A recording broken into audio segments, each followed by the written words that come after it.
Perkenalkan kami dari kelompok 2 dengan saya Elizabeth Dan saya Magdalena. akan membahas penelitian kami dengan judul Rules of Law Look on Menkeu's Empirical Study of Economic Growth. Ketimpangan terbukti dapat menimbulkan keterlambatan pertumbuhan ekonomi awal, namun dapat mendorong pertumbuhan pada kondisi yang hampir stabil.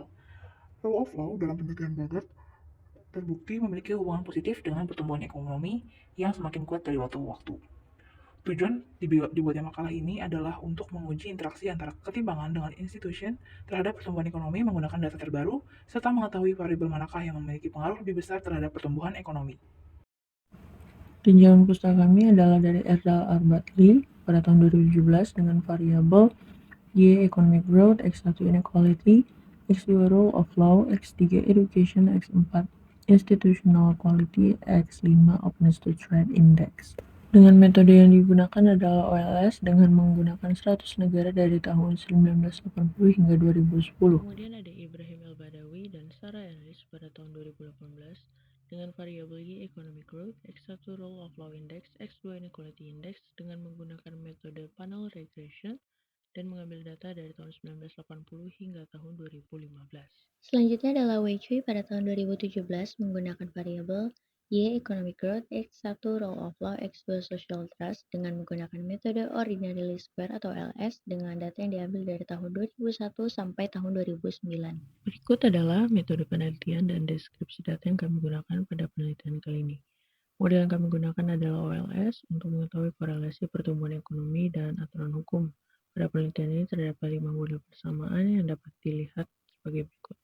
Tabel 1 menunjukkan hubungan antara economic growth dengan initial income, di mana koefisien pada Y pada benua Afrika sebesar 5,16 yang signifikan pada level 0,01 dan bersifat positif. Kemudian pada benua Asia sebesar 6,11 dan signifikan pada level 0,0. Hubungan keduanya bersifat positif. Tabel 2 menjelaskan setelah ditambahkan variabel baru yaitu X2 yang merupakan modal atau capital dan X3 yang merupakan population growth.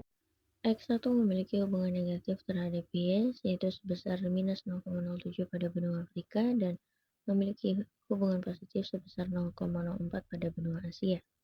X2 yaitu capital juga memberikan hubungan negatif sebesar minus 0,98 dan signifikan terhadap economic growth di benua Afrika dan memberikan hubungan positif sebesar 0,90 signifikan pada benua Asia. Pada tabel 3, ketika ditambahkan variabel pendukung baru yaitu X4 yaitu Wealth Inequality Index, menghasilkan di benua Afrika korelasi negatif yang signifikan pada 0,01. Sementara pada benua Asia hubungannya negatif namun tidak signifikan. Pada tabel 5 ketika ditambahkan variabel pendukung yaitu X5 yang merupakan Rules of Law Index, menghasilkan hubungan positif sebesar 0,30 di mana tidak signifikan di benua Afrika. Dan pada benua Asia, koefisien menunjukkan sebesar 0,54 dan signifikan pada level 0,1 dan hubungannya bersifat positif. Pada tabel 5, ketika seluruh variabel pendukung dimasukkan yaitu X4 atau Inequality Index dan X5 Rules of Law Index ditambahkan, keduanya memiliki pengaruh negatif pada benua Afrika yaitu sebesar 1 dan signifikan pada level 0,05. Kemudian pada Rules of Law Index sebesar minus 0,05 namun tidak signifikan. Kemudian pada benua Asia, Inequality Index memberikan dampak negatif terhadap economic growth sebesar minus 0,08 namun tidak signifikan, dan pada Rules of Law Index sebesar 0,40 yaitu memiliki hubungan positif namun tidak signifikan juga.